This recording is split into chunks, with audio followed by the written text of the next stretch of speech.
Welcome to another episode of the Carpe Fide podcast, where if the shoe fits, you wear it. And if the truth hurts, you bear it. I am Justin Gruber. And I am Jesse Gruber. And today we hope you will seize the faith. Hey, everybody. Welcome to another episode of the Carpe Fide podcast. How you doing, Jess? Doing all right, man. Doing all right. Jesse's coming live from a cave, so you can't see it. This is an audio format, but I heard they were floating my name for the next Ayatollah, so I figured I would take cover. Shelter in place. Oh, man.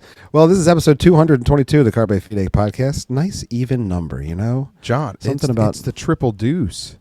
The triple. Oh, my gosh. It's the triple deuce episode. And how appropriate it is, because tonight we have a Grunt's eye view of Iran. We are bringing on our special guest tonight, Sergeant John Cooper. How you doing, John? What's going on? Is this really episode? This is episode triple deuce. This is episode triple deuce. That's so awesome. You couldn't have planned this any better. You act like we planned anything at all. Yeah. Well, this year on February 22nd, it was a Sunday. I got asked to preach at a church locally, and our motto was "Deeds, not words" in triple deuce. And I was like, look, it's triple deuce day. I have to preach on deeds, not words. It has to happen. So they were like, yeah, that's fine with us. So I got to scratch something off the bucket list. So. That's awesome. Perfect. That's awesome. So right away, many of you you should remember John. John's been on many times on the Carpe Fide podcast. Although at 222 episodes, there's just a lot of episodes of the Carpe Fide podcast at this point. But right off the top, before we do any getting into a Grunt's eye view of Iran and maybe talking about some of the things that are going on, which we really haven't touched on a lot yet on the Carpe, purposefully, kind of like let things simmer, because you can't just talk about things right away nowadays. But right off the top, John, you are doing a lot of work up there with the Niagara Gospel Mission. And before we got into anything, I wanted to make sure everybody could hear what's going on, what's new, how the Niagara Gospel Mission is going, and any ways that they can just connect, help, and be a part of what you're doing for those that are in need in Niagara. Yeah, thanks for letting me share some of that. A lot's been going on, so I'm not going to get into everything. I just kind of have a few things I want to highlight that have really been things that I'm really the Lord's been doing that has just been so humbling. And one of them is really when I took over, which was about 2 years ago as executive director. We had kind of just skated by financially making it for the year. And when I got hired as development director, which if anyone doesn't know, that's the person who's in charge of fundraising, I pretty much got told, like, hey, we got 6 months to turn the ship around. And if we don't, then there will be no more Niagara Gospel Mission. And I'm like, oh, great. So that was going into my executive directorship, if you will. And just this past year, we grew the mission 106%. So we literally doubled our donation revenue and people wanting to get involved. And we don't take any state or federal funding. So that wasn't like we signed a deal with the devil and then we were, good, but really it was people seeing what God's doing. And I credit a lot of it to I took a lot of time to look at our programs and really tear them apart and say, is this how, if Christ were running a rescue mission, is this how he'd do it? Right? Obviously we don't have unlimited resources, so there's more we could do, but what can we do with what we have? And is it what the Word of God says? Hudson Taylor said, God's work done God's way will never lack God's supply. And so by digging deep into how we do homeless ministry and what we do a lot different than other organizations, I believe God's been blessing it because we've taken the time to actually dig into his Word and have a Bible verse to every policy, if you will. And so one of the things that I really wanted to highlight on that is that guys, since I've been there, who have gone through our programs are now leaders within the mission. And so I don't want people to just think of themselves when they come into the mission as a customer who's here for our services for however long they're there. And then, some people we do, they come in, they get saved, they come into recovery, they get transitional housing, and then they get a job, and then they're working in the community, which is great. But a lot of the guys we have actually taken leadership positions in the mission. So our recon program, which is our recovery and life transformation program, is actually now run by a guy who went through the program. So he's the manager. So he manages the entire program. We sent him to get some biblical counseling training. We've given him some teaching training, and now he runs the program. We got other guys running our Code Blue. So when we go out in our van and try to find homeless people who are stuck in snowbanks and that kind of stuff, it's actually guys who were homeless just 6 months ago who are driving that van and trying to find those people. And so just one of the things that I wanted to highlight is that the guys on the ground at the mission, kind of those lower level leaders, are all people who were formerly homeless. 60% of our employees were mission graduates. And so that's something I'm extremely proud of, to see God really working in these guys' lives, and not just, oh, they're not doing drugs anymore, and oh, they're not drinking anymore, but now they're actually reconciling back to their families. They're going to local churches every week. They're studying their Bible on their own, and they're leading the effort to help homeless in Niagara Falls, which is super cool. And then in the future, I know we've talked about it before, but our women's center, we're really coming a long way on that. All the demo and asbestos abatement has been done in the half of our building we're making the women's center, and we have 3.5 million left to raise, so we're raising money for that. And just kind of the stats, there's over 400 women in Niagara Falls who are either homeless, prostituted, or trafficked across the Canadian border and trafficked within. And so then there's 308 children who are in similar situations when talking to the school district here. So there's a lot of need for a place like ours, which is unfortunate, but at the same time, we're there, and I really believe this is a chance for the church to rise to the occasion and be who God's called them to be, and that's kind of, we're an extension of that in Niagara Falls. So yeah, really happy. Thanks again for allowing me to kind of give a plug. If you want to get involved, go to our website, niagaragospelmission.org.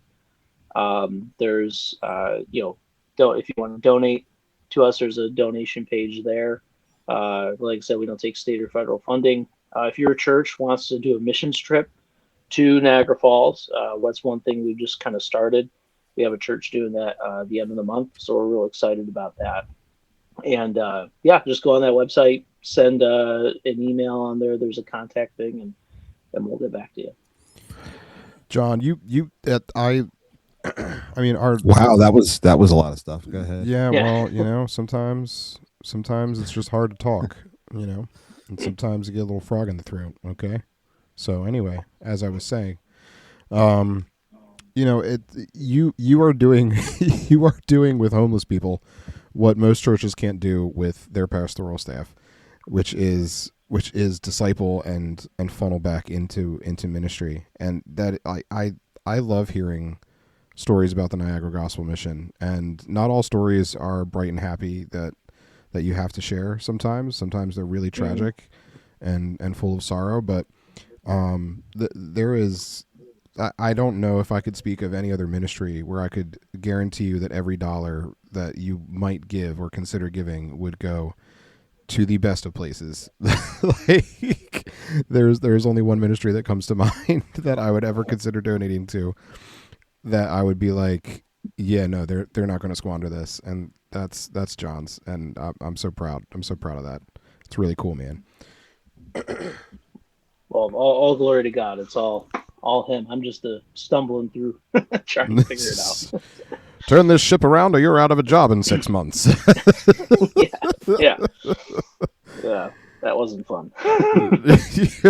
Hey, babe, I got a new job. I don't know how long I'll have it. It's like, what? Sorry, but Justin. It was really, even in that moment, it was trusting the Lord that if this was a work he had, that he was going to sustain it. And a lot of people talk about that, and they're just like, oh, the Lord will provide. But when it's yourself, it's hard. Like when my wife and I had to move to Niagara Falls because of all, her losing her job because of the COVID vaccine mandates. And then that was kind of what made us move to Niagara Falls. And again, looking back, you can see God's hand on it. And when it was just us, and so you got to trust the Lord that He's going to provide. We saw Him provide, and for us personally, that's 4 people and 2 dogs, right? But when it's you have 100 people you're responsible for, and you have to figure it out. It really does test your steel and your faith. Um, there was never a moment of thought, oh, we're going to go take a state license or anything like that. But there's always a thought in the back of your head where it's like, man, Lord, is this really what you want to have happen? you know, and He does. He wants the mission to be there, which is why we're there. And so, yeah, all glory to God. It's great to see what He's doing through the work. I think that's the. Can you guys hear me? Yeah. Yep. Good. Unfortunately. So sorry. I think that's the real key, because you need to hear at church that when you have a gospel mission that's not taking state funds but yet is doing the work of the gospel, they need support. That's the whole idea. And so if you can be a church or just personally a Christian, I mean, the thing that Christians do is give. And we give charitably. And if you want to give to a place that I can assure you is doing amazing things with what you're giving, it's the Niagara Gospel Mission. So church, get on that. That is one of the things we love. We as individuals in churches have, as individuals in a church, have supported the Niagara Gospel Mission. We're glad to. We're thankful to. So we don't we don't have ads. We don't recommend things all the time. We ardently recommend supporting the Niagara Gospel Mission. So do it. Well, thank you guys. Appreciate that. Yes, and now that we've made you feel so good, because that was what we really wanted to do. There's just so much happening, and since we haven't talked about Iran, we really wanted to. And what I desperately wanted to do was have one of the grunts that we know on. So John, I introduced you as Sergeant Cooper. Can you give the people your bona fides as someone that we would call a grunt, and why we call you a grunt? Yeah, so a grunt is someone who's typically it's synonymous with the term, with the actual nomenclature, which is infantryman. And so infantrymen are the ones who are in the trenches, they're the ones kicking in the doors and shooting bad guys. They're the ones who, the way it was described to me was no one makes a movie about a pogue, which stands for a person other than grunt. So, the movies that you watch that are regular soldiers out there living in trenches, living in, foxholes, like that's an infantryman, that's a grunt. And so that's what I did in the Army for 6 years. As an infantryman, there's different positions you can have. Some people are machine gunners, some people are, saw gunners and stuff like that. I was a sniper within infantry units, and I was a sniper section leader in Afghanistan. We were the deployment right before the pullout of Afghanistan, and so we were not the ones who were there during the pullout, but we were ripped out, which means replaced by the guys who were. And so, that's kind of my Army experience. I did 6 years, and I loved it. I loved. A lot of people think I'm crazy for loving it, but it was fun. It was a good life. Hard, but it was good. So you come at this with so you get to come at this from the perspective of someone who quite literally was boots on the ground service. And I think that is probably lacking in, I would say, the ethos of conversation around everything that's happening in Iran, or the Islamic Republic, as depending on how you want to call it. But what most people don't realize is that the hostility Iran has had has existed against Americans and pretty much anybody that's not supporting Sharia law for like 47 years. It's been a long time.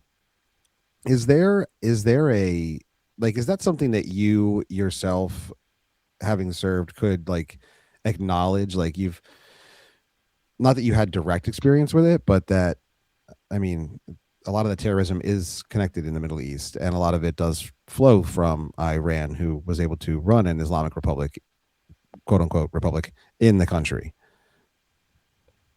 Yeah, I mean, when I saw that we had bombed Iran, not not Fordo, but after, uh, and it started this quote unquote war that we got going on now. My immediate comment was, "It's about darn time." Mm. Um, I, people may not know that Iran is, you hear it all the time. They're the number one funder of terrorism, and that sounds like just a stat that's thrown out there. You're like, oh, well, we know that, but, and it's like, well, no, Well, you that's what gotta the Jews. understand. That's what the Jews say, John. The Jews say that Iran is the number one. Yeah. Well, last I checked, Donald Trump wasn't a Jew. Neither was our CIA. And so, no, I mean, it's a known fact. I don't care who says it. They are, they have funded, not only funded the terror that's gone on that we fought for 20 years or so over, but, and we're still fighting. I mean, we're still in Iraq, we're still in Syria. Just because we pulled out of Afghanistan doesn't mean the global war on terror stopped. Like, we're still doing combat operations in Iraq, we're still doing combat operations in Syria, and so it never actually stopped. Like, that's a misconception that a lot of people have. I got friends who had combat tours in Syria in, like, 2024. It's just kind of, that's the way it works. And so, um, with that, they not only funded, so that doesn't mean they didn't only fund, like, funnel money to ISIS and the Taliban, but they basically invented the effective roadside bombs that took out a lot of our soldiers. And so, I've been on those clearances, clearing routes from roadside bombs. I mean, I've driven down those roads where you knew that roadside bombs were a possibility. And so I've walked those roads, drove those roads. I mean, they were a game changer because Iraq in the beginning didn't really know how to do it. And then Iran sent them the kind of the prototype that could take out the metal, the hulls in our Humvees, which is why we had to go to the MATV, which is a V hull. So that way the explosion goes up through the sides and it can help protect the soldiers inside. So, I kind of did some research before coming on, just talking about the roadside bombs specifically. 47% of all soldiers who have died, and soldiers, airmen, and Marines, I just used soldiers for all military members. 47% of those who died in Afghanistan and Iraq were from roadside bombs. So if you're looking at who's responsible for killing a lot of our soldiers in Iraq and Afghanistan, you could point to Iran, not only from funding, but from a technological standpoint of them sending arms. And like I said, it's just about darn time somebody did something about it. And I'm very grateful to, I call him Uncle Pete. It's not Uncle Sam anymore, it's Uncle Pete, Pete XF. and and the president for finally having the stones to actually go and do something about it. It's like the Zoolander scene where Derek goes and works in the mines with his dad. He's like, he's like, Derek, I've been working these mines for 26 years and you've been only down here for 26 minutes. It's like, I feel like that's kind of like the conversation about Iran. Mm-hmm. It's a very long and drawn out thing to consider. It's not just, we forget, we forget that things happened, longer than like 2 years ago. Yeah. That play into a I factor. mean, you read the Old Testament and you see, especially in the book of Judges, I mean, it's like you look at before Deborah and Barak rose up, they had been harassed for 20 years. And then God, rose them up. You look at Gideon, it was 7 years. And you just go through and you see all these times in the Bible where the governments are not doing what they're supposed to do. And it's going after the people who are attacking them. And God finally rises somebody up. In the Old Testament, it was judges and warriors and kings, and they finally go and do something about it. And it's like, that's kind of what it felt like on a practical level. It was just like, okay, finally someone is willing to say, these guys are bad. Let's stop sending them money to make a nuclear bomb, which makes zero sense. and let's just kill them. Does it? Yeah, let's just kill them, and then they can't make a bomb. And then when their son becomes a leader, let's kill him too. And when the next guy, let's just kill him too, until they finally learn that this is not going to stop until they stop. You know, We'll keep the gay one alive, just as a joke. just as a joke. Hey, you keep the Gaytola's name out of your mouth, okay? I'm sorry. I couldn't say his name even if I knew it. Yeah.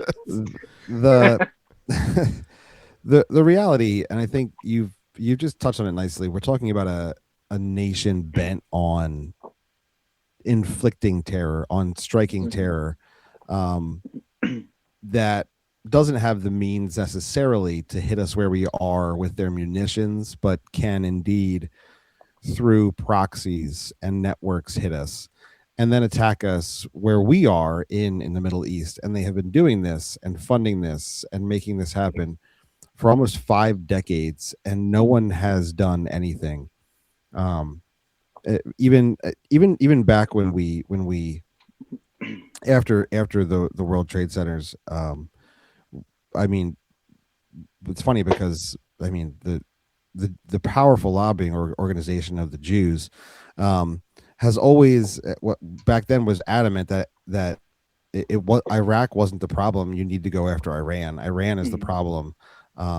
You have to cut off the head in order to stop all this going, and then you can move on to Iraq.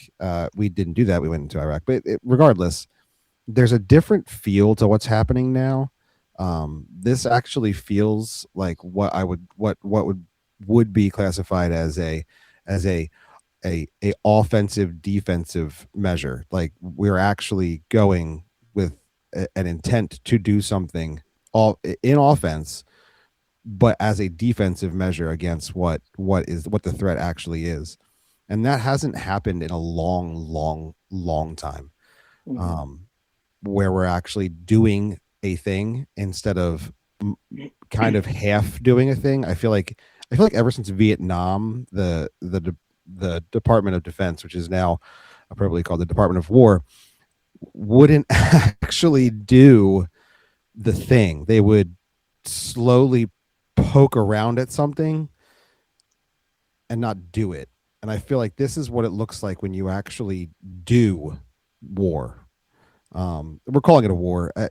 It's really not much of a war.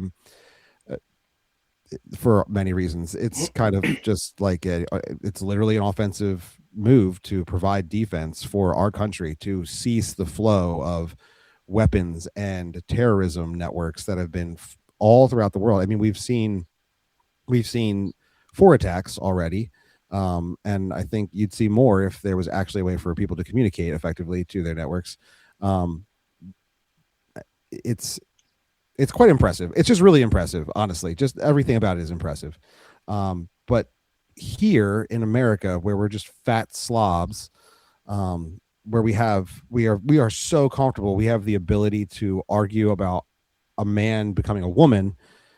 We lack the perspective to be able to accurately address these things. So I just wanted to go through just some of these, just from your perspective. These are just some of the reasons why we shouldn't do this. Probably the first one, I mean, I didn't like, this is like the overarching one that is real super like, it's super X-y, super Twittery.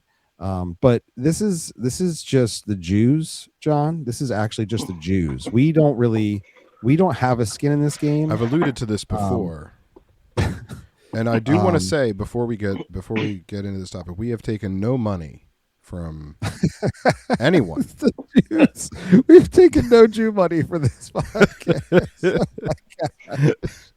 Oh my god! Neither of our employers are Jewish. Sorry. Zero Jews have been involved in the making of this episode. Oh my gosh! I just wanted to insulate us there. That's what they want you to think, Jesse. That's what they want you to think.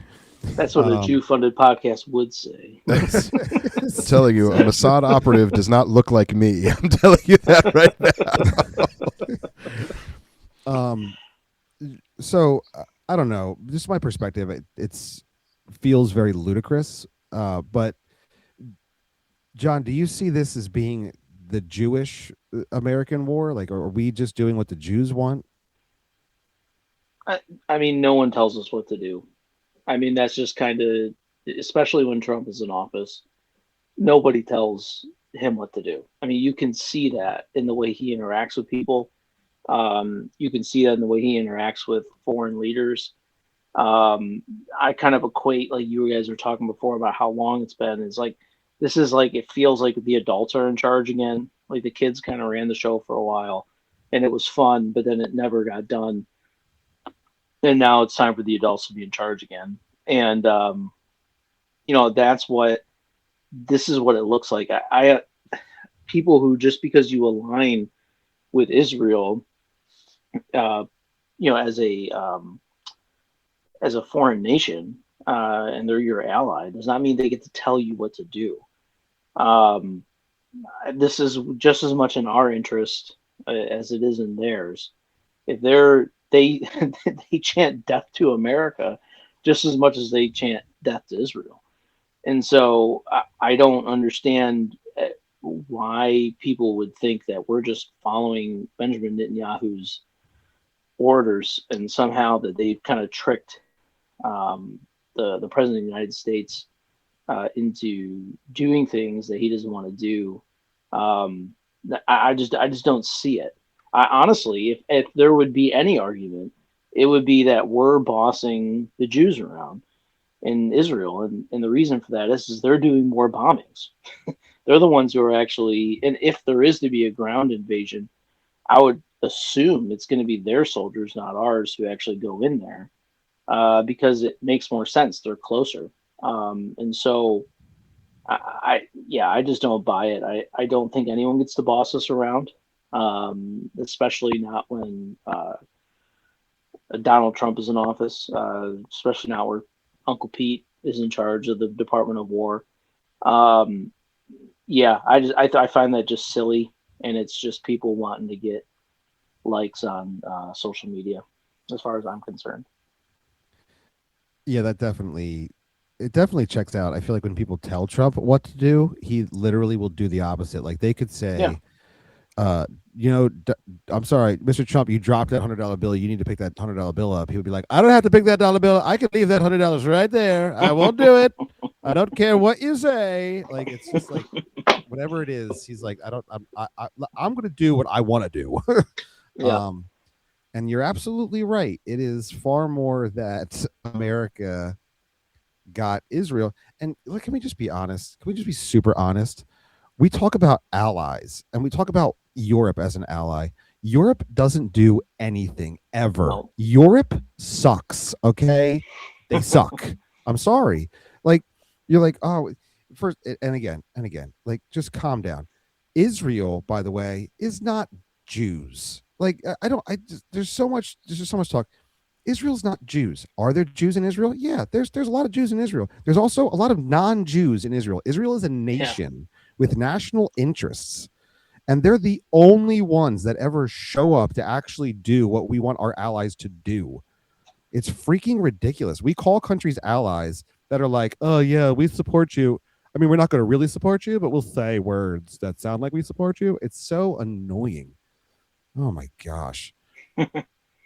I've been like, you know what, everybody, everybody that hates the Jews loves Russia right now. I'm like, you know what? I say, hey, cool.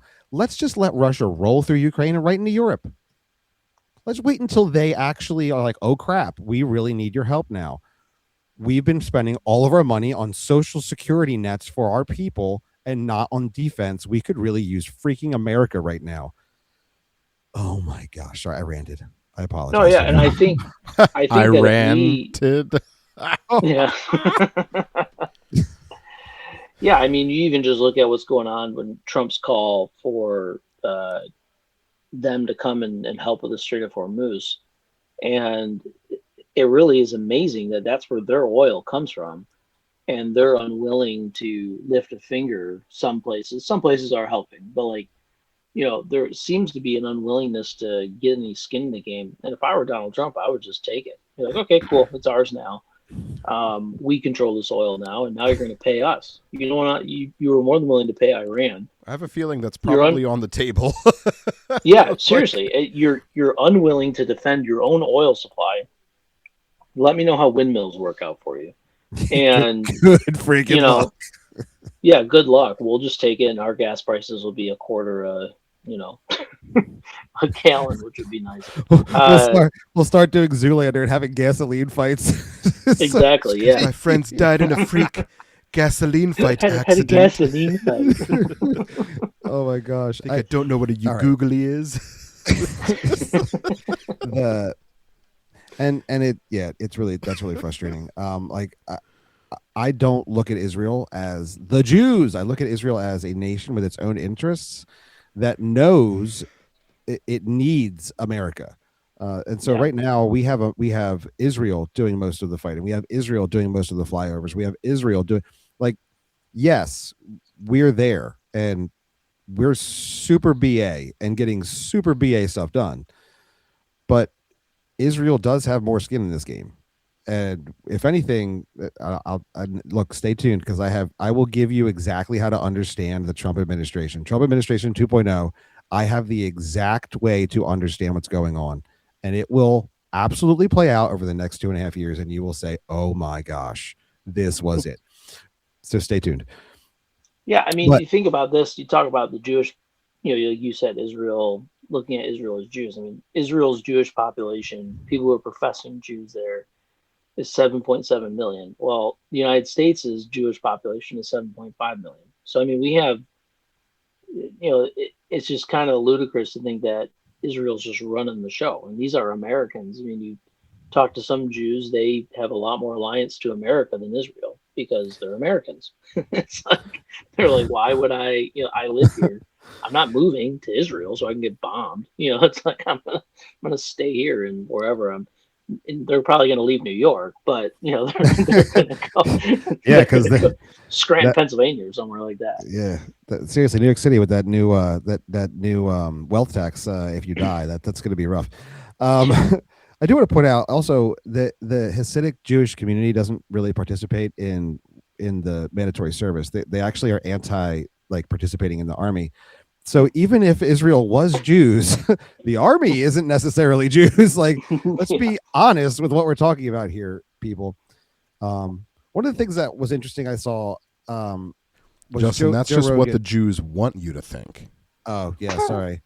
No, it's just that they can't. Those little curly cues, they don't stay well if you're in combat fatigues. So they have to keep the little. Curly I am things. just picturing a fighter. They give them a do-rag.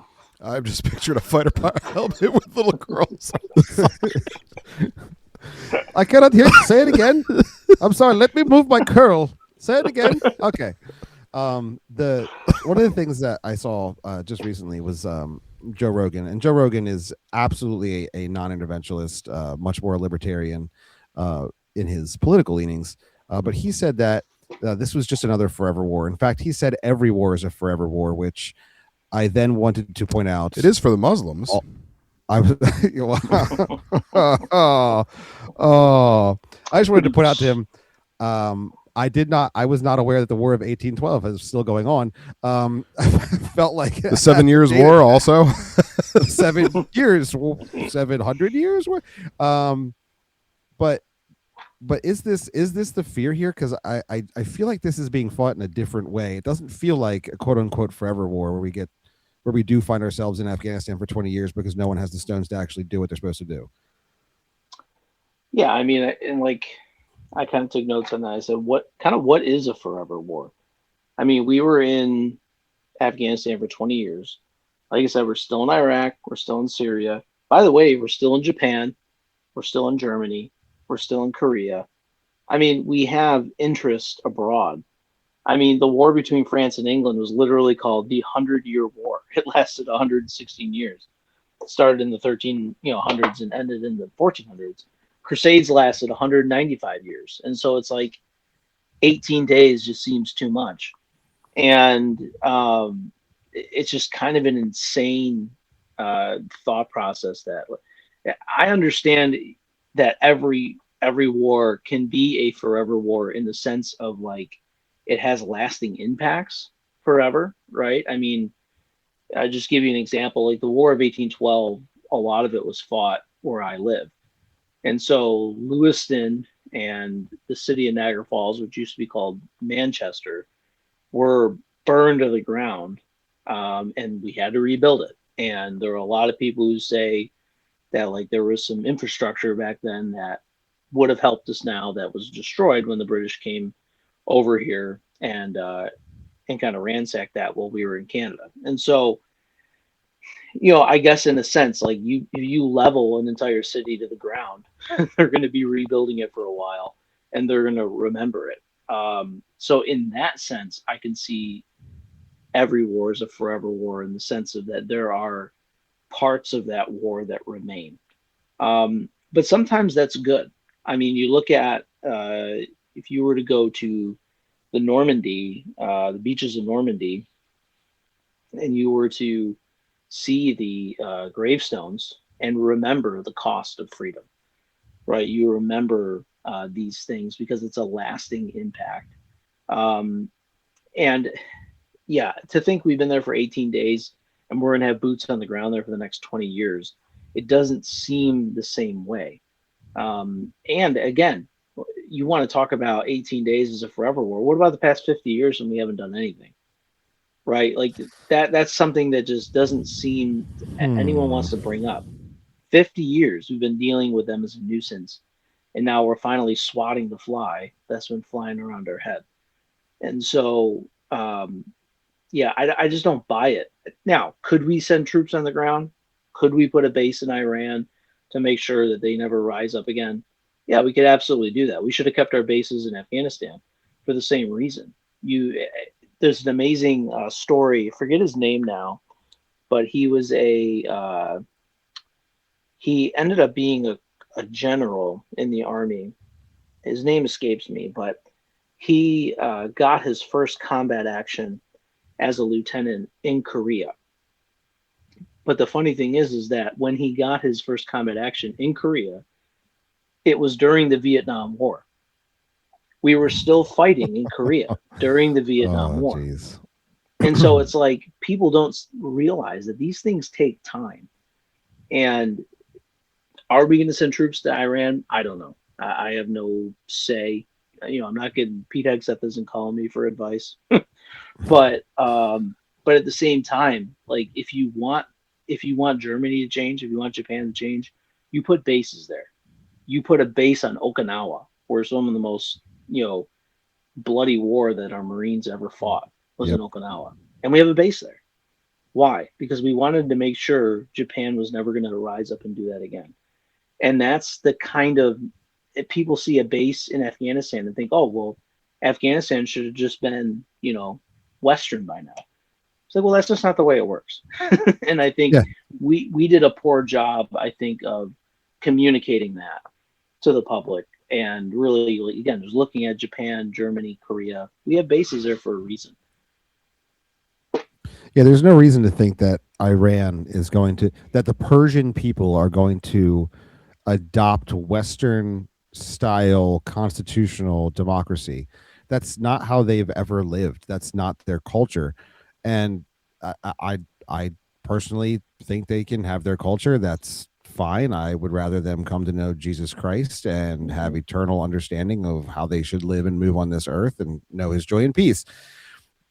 That isn't my decision to make. And if they would like to have a king or a sultan, or if they want to if they want to have civil unrest and continue war with the Kurds, I don't like.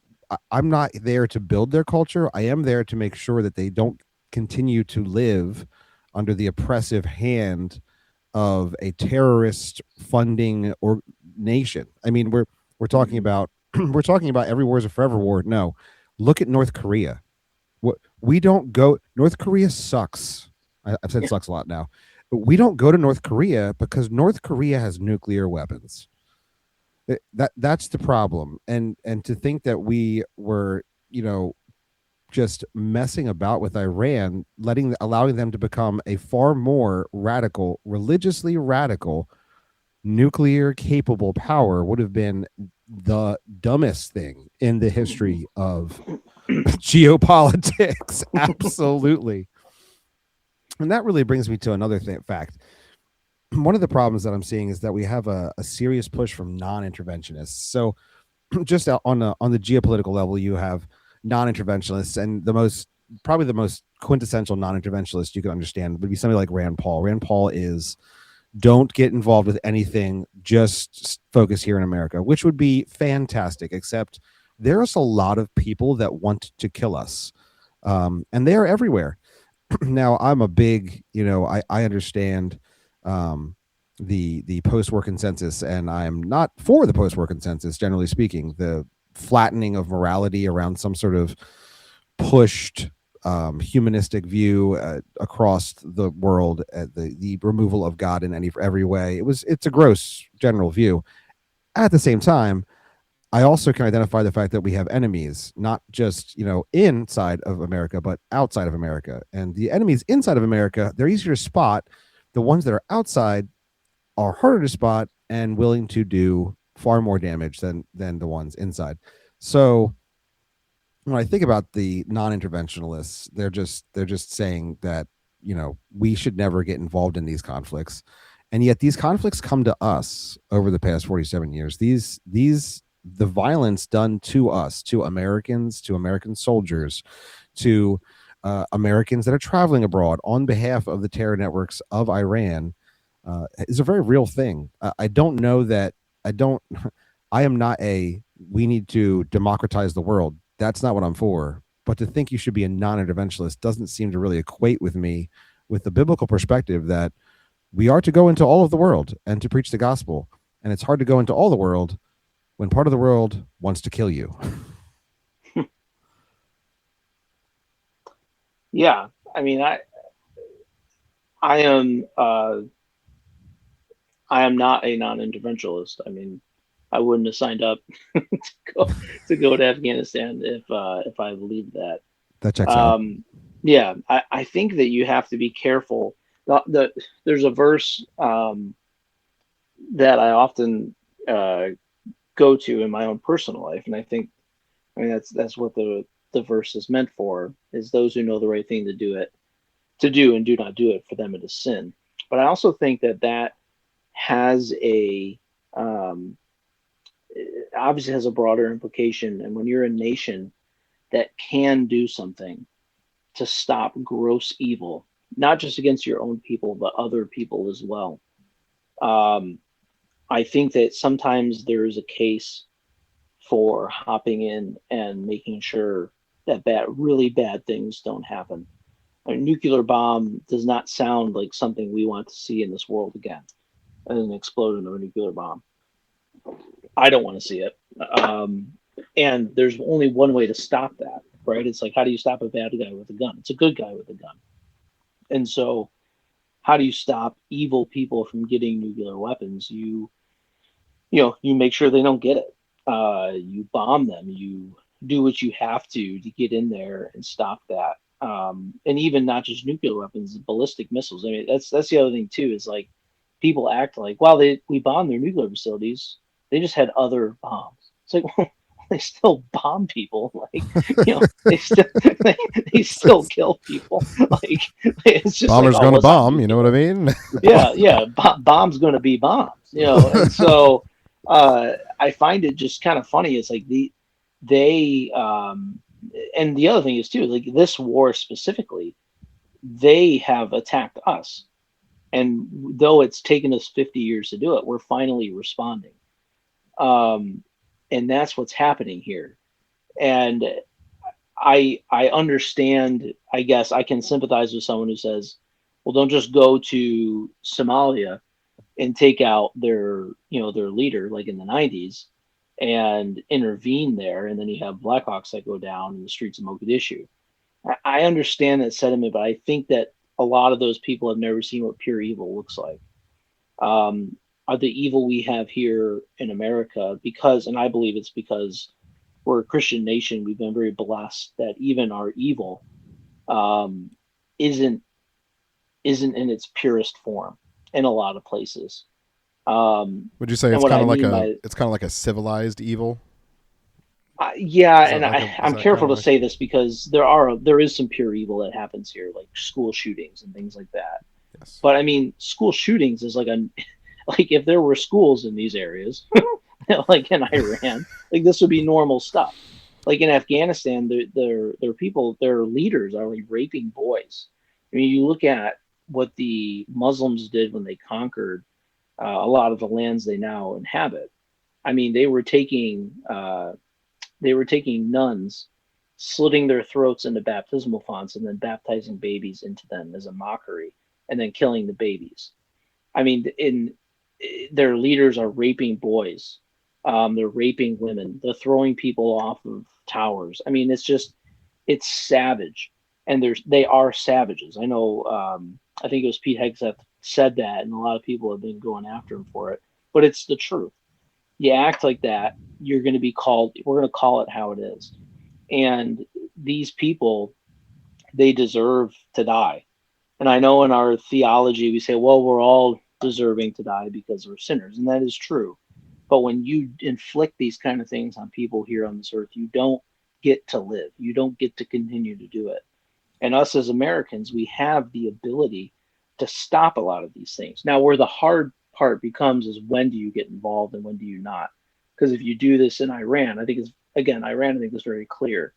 But if you do this in, let's say, Vietnam, but you don't do it in some of the slaughters that happened in Africa, where we had ships right off the coast and could have sent Marines to stop it. How do you choose? And that's where I think the deeper issue comes, and that's a conversation that I don't think I'm prepared for. but, Well, but I mean, uh, it's relatively simple. Those conflicts that are happening in Africa. They never inflicted violence upon our nation, and yes, Iran in this has essence, for yeah, decades inflicted There have been American casualties at the hands of the terror weapons of Iran for 50 years. This is not all of the sudden we're doing something. This is correct, why have we never done something? We're asking the wrong question. yeah, Um, then what? This is the most classic thing I've ever seen in my life. Americans immediately turn it around to, but it's affecting me negatively. so, so we forget. Like it's like somehow we forgot that that what Trump was really most concerned about was the 34 plus thousand peaceful protesters, which I really thought here in America we were really concerned about the safety of peaceful protesters. The 34,000 peaceful protesters that were mowed down, absolutely mowed down by this government. And and with this government doing that, it turns out Trump really hates that stuff. Um, and they're just, we don't even talk about that. It's not even acknowledged anymore, which is super stupid and super frustrating.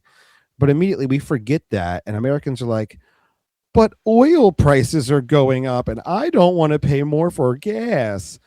I'm like, so your reason for not doing a right thing that we should have done long ago is because gas prices are going up. It, it just feels so selfish to me, like super selfish. yeah. I mean, you want the oil prices to go down, take the Strait of Hormuz. Well, um, next up will be Carg Island's on the list, my friend. We're gonna yeah, have that. We're gonna take that. It's gonna happen. So, yeah, but no, I agree. I mean, it is again, 32,000 people are slaughtered, and my response is my gas prices have gone up, and I think it's just the desensitization, however you say that word, you did of fine. yeah, I'm trying. Yeah, big. It's a Like I said, big man. We word. eat crayons. We don't write with them in the grunt world. And so I it is sad that that's people's automatic reaction, but I think its death has become so normal to people, and violent death of just, oh, that happens over there, doesn't happen here. And you look at the war, World War II especially. I mean, everyone back home was willing to get on board to not only fight against people who attacked us, but to see a better life for people in Europe, people in Japan, and to beat them back. And so we're not willing to make that same sacrifice, which I think says something about our current generations and cultures. Indeed, I had this discussion with a person on the interwebs on Facebook.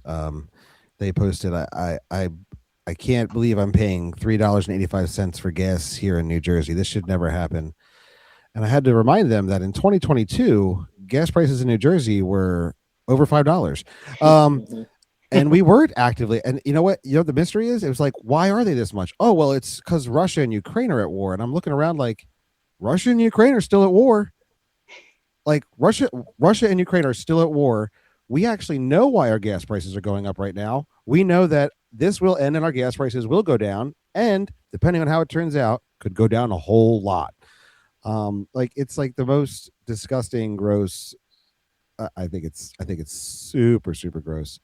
Um, and then this is go Well, ahead, Jesse. you know what? I haven't really heard a lot of. I mean, I feel like during the Biden administration, campuses were just like borderline riots all the time. I haven't really been hearing many headlines about that type of thing going on with this. Like, you know what I mean? Like if Joe Biden accidentally like looked in the direction of Iran, like people on the college campuses would be losing their minds. But I feel Free Palestine. yeah. I mean, but I haven't really. I mean, it could be happening, and I'm not aware of it. There's certainly that possibility, but it's at least not making headlines like it was. And I think that that's a positive thing. Like if you're a father of a kid on campus that you just want to, God forbid, let them get an education. I mean, if you didn't, you'd probably send them to Iran. But like if you want them to get a degree, if you want them to be educated, I would want them to be in a place where there's not going to be stupid, retarded riots all the time. And I think that's a net good for humanity. And I think that speaks to, Justin, what you were saying earlier. It just feels different. Like the whole feeling about this, it does. It's hard to quantify, but it's having an effect in a very positive way. This administration that is kind of far reaching. Like I had never thought about that until we started talking. I'm like, dude, like if Joe Biden like said the word Israel, like people were losing their minds. Because John, when you were mentioning earlier about how Iran has acted, and Justin, you as well, were saying about how Iran has acted against the American people, my mind immediately went to the universities. Like, I don't really think of Iran as a terribly civilized nation, and yet their ideology has infected the minds of a generation of collegiates, young adults that are entering the workforce that are going to become policymakers, and that's another huge, interesting component to it. But anyway, Well, Yeah, and Qatar's. I think, oh, No, go yeah, ahead. I was going to say, I think it goes to kind of what I said earlier about the Trump administration. The adults are back in charge. So um, last week, we welcomed our fifth son into the world. Um, Woohoo! yeah, yeah. So Daniel Godfrey Cooper is his name, and so I've been home this week, and I'll be home next week too, helping Liz out really with the four other boys playing offensive line. Um, but when we were talking tonight before the podcast, and she said to me, she's like, the boys are a lot more well behaved now that you're here. Mm. You don't have to give the threat when your father gets home, like father's home. Um, and so, and I think that's kind of, to Jesse, to your point, is that Trump has been like, if you guys are going to do these protests, we're just going to pull your federal funding, and all of these college campuses have been put on warning for a lot of this stuff, and they know that he's not playing around, and they're seeing this thing. I'm sure they'd love to protest, but the administration has done such a good job putting a lid on so many other issues that they're like, you know what? Let's not protest this because we know it's not going to be good for us. Where before you weren't protesting Iran or you weren't protesting Israel, then you were looked down upon by those who were even teaching you.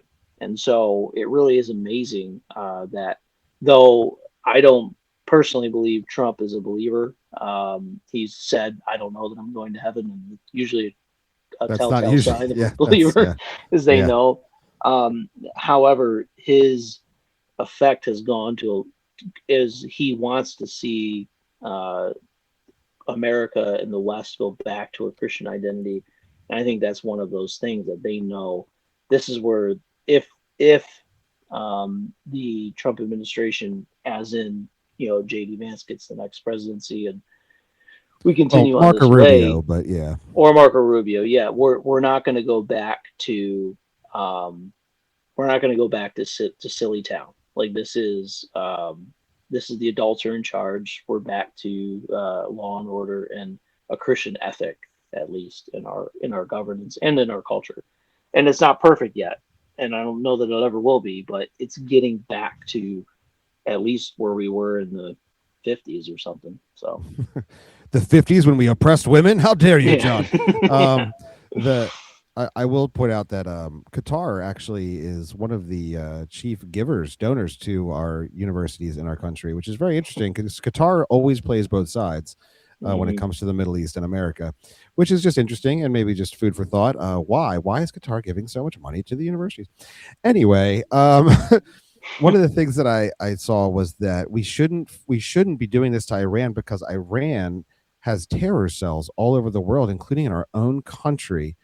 Why would we do this and possibly risk terrorist action? Now, simultaneously, I'm seeing that argument from people that tend to be more left in their politics who are also simultaneously holding up funding to the Department of Homeland Security. So I feel like one of those things can't really be true. Either you don't really fear for the terrorism or you just want to see Americans die because of the terrorism. Um, but and this blows my mind when. So this will go. I don't want to do it yet. I'm just trying to make people wait for the theory, wait for the Trump theory. You'll understand Trump perfectly after this. But one of the first things when we were having the talks, right? We were talking with Iran. We were going to sit down at the table and talk. One of the first thing that Iran's opening salvo here was to say to the United States of America, we still have about 630 kilograms of fissile material. We know that we can get about 11 nuclear weapons out of that. And that was their opening salvo, which is basically me sitting down with my neighbor, right, sharing a property line. And my neighbor has, built his fence, 3 feet over along our 90-foot property line. So I want to sit down and say, hey, can we talk about this little mistake that's been made? You're kind of on our property now. And their opening salvo is, and I know a guy that can hide the bodies of your kids that are at school right now. Like, we're not sitting down to have a conversation about the property line. You're now just saying, hey, I'm going to get nuclear weapons and I'm going to blow you up. So if you don't do what we say, like, this isn't a conversation. These are evil people. Because they could inflict terror on us is not a reason to not. It's actually a reason to go and destroy them. Like, what are you talking about? It doesn't make any sense to me. They said that, but maybe we should just wait and see. Like they're not really going to do it. Just wait and see. They're not really. They weren't serious when they were probably just joking. They're just being hyperbolic. Like any You don't know the Ayatollahs like I do. Oh yeah. The gay Ayatollah. You don't know the Gayatollah like I do. They don't call it the Strait of Hormuz for no reason. It would like a parent be like, well, I don't want to actually reprimand my child because they might throw a tantrum. It's like, well, no, you should actually discipline your child, like all around. Like their response is also something you discipline. Like this is not okay. I don't know why we have the dumbest people making political arguments, but we just do. We have the dumbest people making political arguments. You brought up a good one, John, actually, before we even started. What was one of the things that you were seeing as one of these headlines about not going to war with Iran? We shouldn't have done this. Yeah, it's people saying we shouldn't do this because we have so many problems back home. why are we, and it's always because our military is doing the action. It's, well, we have homeless veterans on the street. So why would we go to war when there are still homeless veterans walking around the streets? And as someone who serves homeless veterans, um, You might be able to speak to uh, this. a veteran who faced homelessness myself, I can tell you that number one, it's a nonsensical argument in the sense that we can walk and chew gum at the same time. Yep. Like Yep. we can do two functions at once. We've been fighting wars pretty much since America. I think there's only been 15 years in America's history where we were not engaged in a conflict of some sort. For the first one after the Revolutionary War was the Barber War, and that was actually against Muslim pirates. So we've been doing this for a while, and I find it interesting that the government has been funding, because most of what people say is homelessness, drug addiction, all of these things that are going on in our cities, and it's like, well, the government has taken this role of trying to solve these issues, and how are they doing? Ooh. Because more money is funneled into homelessness than probably war across the Mm. United States, and that's I have no proof to back that statement up, so I could be completely wrong. But there's a lot of money that's going into quote unquote the war on poverty, and nothing's happened. It's actually gotten worse, and so. Number one, maybe it's time for the government to do what it's actually supposed to do. And that's go fight wars. That's go to kill bad people. I mean, Romans 13 is pretty clear. They're to defend us, and to do things that are along those lines. At home and And abroad. Yeah. yeah, and then to at home and abroad, yep. And then there's to promote good. Yep. And I think really, and one of the reasons I have been thinking a lot about this is that the government does a terrible job at social services because they're not supposed to do it. The Amen. church, Amen. the church is supposed to do it. Or again, shameless plug, organizations like the Niagara Gospel Mission, where Christianity and God's grace and truth are the centerpiece of helping people. The gospel is the centerpiece of helping people with the issues they're struggling with in their life. And I'm sure, Jesse, you've seen it in the medical system, and that's the government's answer to any problem is a drug. It's they struggling with heroin, give them Suboxone, or they just lock them in this room, give them clean needles. I had there's a local organization that's losing their state funding because of misappropriation of funds, but they did a lot of homeless or addict type stuff, helping addicts. But they met with us because they wanted to partner with us, and I'm willing to hear anybody out. So I'm listening to them, and they said, well, one of the things that we do is we want to do a drug rehabilitation outreach. So I said, well, what do you guys want to do? And they said, well, we want to find the heroin addicts, and we want to give them clean needles, so that way they shoot up with those. Mm. And I said, so wait, you don't want to stop them from shooting up? And they're like, well, we know that we probably can't convince them to stop. And I was like, well, then I don't want to partner with you, because I believe we can convince them to stop. And, it may not be the first visit, but and I guess praise the Lord they're shutting down, because with a mentality like that is just insane. But now I'm reading a book right now where that's not just a here. That is in a lot of places. This give them clean needles is a government initiative. Yeah. Safe sites. Yeah. Yep. Safe sites. Yeah. So I was unaware until they had approached me with that. And so all that to say that people are saying, well, there's homeless problems here. The government should be focusing on that. Well, the government has been focusing on that. They've been doing a piss poor job, excuse the language.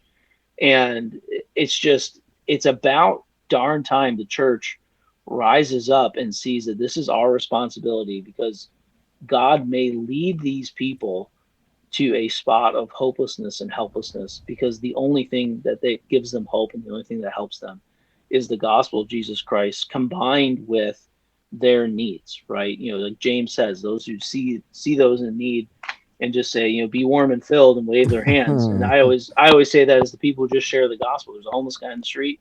They're not willing to help him at all. They're not willing to point him in the right direction. They're not willing to. They're just saying, well, God loves you, man. Have you ever thought about repenting of your sin? By the way, I'm not going to help you in this situation. I'm not going to point you in any direction. And maybe they just don't know the direction to point them. But here's a Bible. At the same time, you can't read, but here's a Bible. Yeah, you can't. Yeah, exactly. Because I can tell you what they're going to do. They're going to rip the pages out, and they're going to start smoking out of those pages, because the pages in a lot of the Bibles are better. As that I've been told, are better for smoking weed, doing dope. It's just he's heard in from the street, and so it's insane to me that that's the thought process. When now that the government's doing what it's actually supposed to be doing, we complain. But I think hopefully as Christians, we can see that this is now the time to say, you know what, let's audit our own government in the sense of, are they doing what the Bible says they're supposed to be doing? And if they're not, how are they doing at it? And what can we do as Christians to reclaim this part of our calling? Yeah. A quick Google search, by the way, and I mean, it's not just homelessness, but I used the largest, broadest bucket terms I could. About 13% of our annual budget goes to national defense. That's about $919 billion, but social services and welfare is almost 25% at $1.6 trillion of spending. Yeah, there you go. So, just... Yes, indeed. It's not. Let the records show John was right. It's not close. Man, there's just so much. Well, it's only a couple billion off, when you're going from billion to trillion, that's a lot. That's a big number. That's a large number. Yeah, it's just only a couple billions. And that quarter of our budget is guaranteed. We can't. We have a problem because we can't change that. But that you'll see the budget for the military go up and down. Yeah, but depending on the budget, the reality that also our national security go up and down. Yeah, that's true.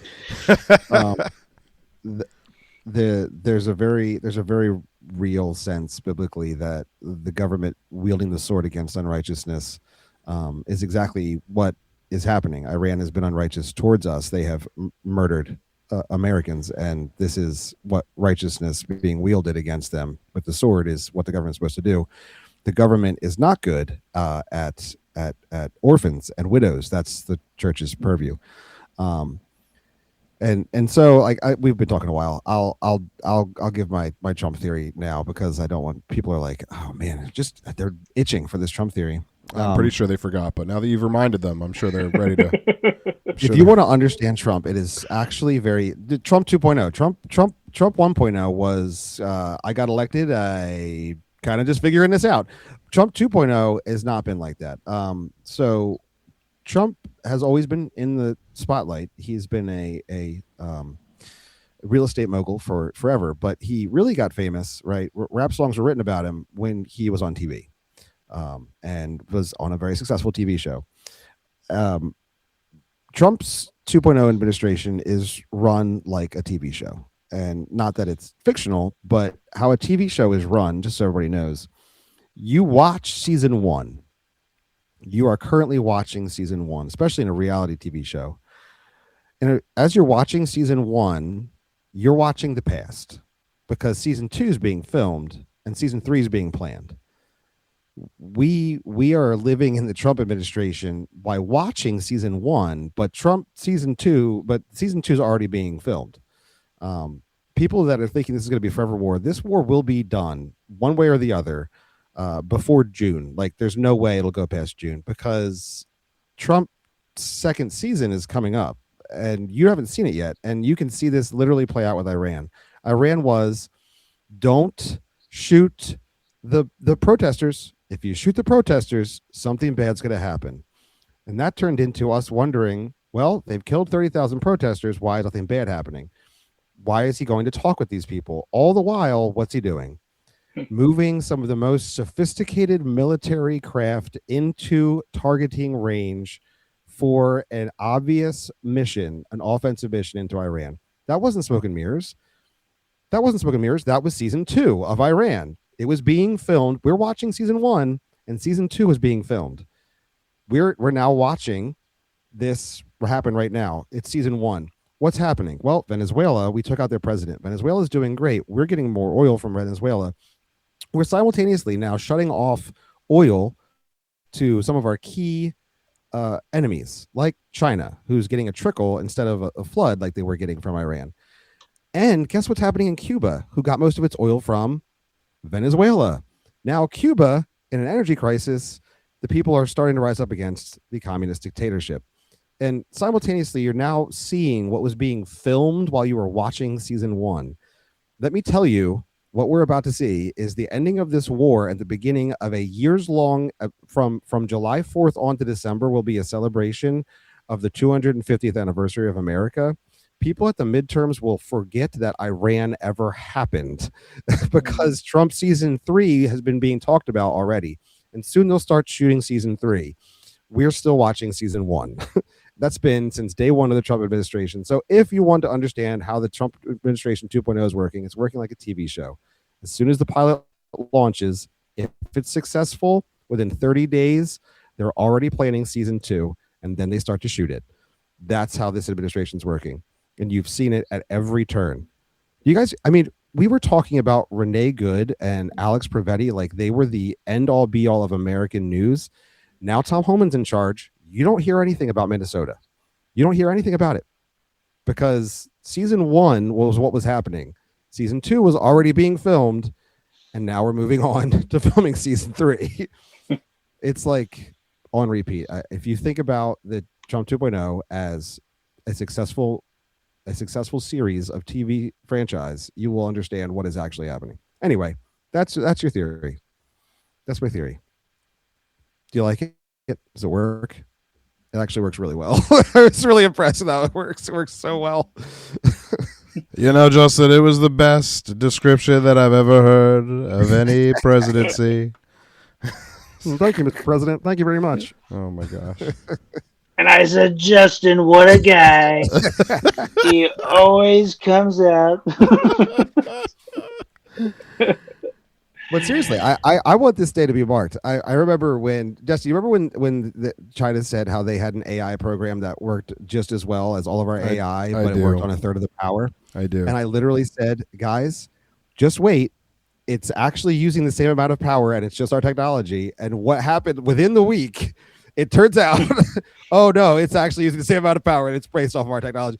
It's like, I'm telling you, by July 4th, Iran will be over and gas prices will be down and everyone will be grilling with gasoline instead of natural gas. Nobody will have propane gas. We'll all be gasoline gas grills. And I said, "What's propane?" You don't have a gasoline gas grill? Why don't you have a gasoline gas grill? Yeah. I mean, I see what you're saying. I mean, he's 3 steps ahead of everyone, and I guess that's the way I've described kind of what you're saying. Like he's 3 steps ahead. He's already planning his next move while you're all looking at what he's currently doing. I mean, I think it was Pierce Morgan who someone was interviewing him. This was back in the first term of Trump, and he still maintained a friendship with Trump, and they said, what is he like? And he said, well, one time Trump told me that he was watching the news while he was going to the bathroom and didn't really like what he was seeing on Fox News. So just sent out a wild tweet and watched the entire news cycle change just to do it. And so, I think that's, like you said, he understands showbiz. And I think you need a president who understands that, because the attention span of the average American is, 3 minutes. So that's where he gets that. And so he's able to make maneuvers that just make people's heads spin. Where Joe Biden, it took him just as long, to get across the room as it takes Donald Trump to seal a deal. Yeah, it feels like Donald Trump has literally been president forever. Yeah, He hasn't even been in office for a year and a half yet, I know. and that's what's so absolutely insane. I really do look forward to our 250th anniversary. It is going to Mhm. be phenomenal. Did any of you guys catch on New Year's the Washington Monument display that happened? I No? didn't know. Oh my gosh. You guys should definitely Google that. New Year's Washington Monument. It was awesome. And it was just that was like an advertisement for what he has been planning for the 250th anniversary of our country. It was super cool. But anyway, that's my Trump theory. This has been Geopolitics with the Carpe Fide podcast today. We don't do it often, but when we do it with John Cooper. Hey, I'm always glad to be here. Yeah, and once again, John, what's the website that everyone needs to go to now to make sure they're supporting? Yeah, so it's Niagara Gospel Mission .org. I also encourage everyone to follow us on Facebook. I think we have a Facebook, an Instagrams, and a LinkedIn and a YouTube.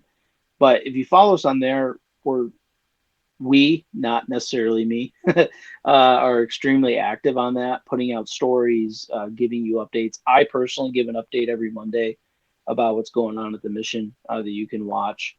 And so, yeah, just like to communicate with people exactly what their money's going to, and seeing lives change, and really appreciate your guys' support and everyone's support who currently does it, and anyone who hears this and feels compelled to do so. Yep, and definitely follow them, because when needs happen, like a massive commercial freezer decides to shut down, and they need food, like you'll be able to aware and be able to give directly to those kinds of immediate needs. So be paying attention, follow them, and sometimes you get to see John, all gross and sweaty, having carried a rucksack for miles, as he disciplines getting his bikini fit on.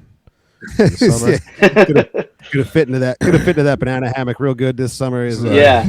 He's like, oh man, summer's coming. I got a ruck for the homeless. All right, let's go. Well, so yeah, well, I don't know how well I'll be fitting into anything after this 2 weeks of people dropping off meals and cookies every meal. So, but yeah, we're actually going to be doing another ruck in August. My number 2 guy at the mission, Dave DeTillieu, he was also a reconnaissance commando in the Army. So we had very similar career paths. And we're going to be rucking the entire perimeter of our county. So we've planned it out. It's going to take us 5 days, and we're going to be homeless for all 5 days. And we're just going to walk the entire perimeter of the county and give updates on homelessness, and try to meet with key leaders as we're on our route, and just so it should be good. So it'll be a fun thing to follow.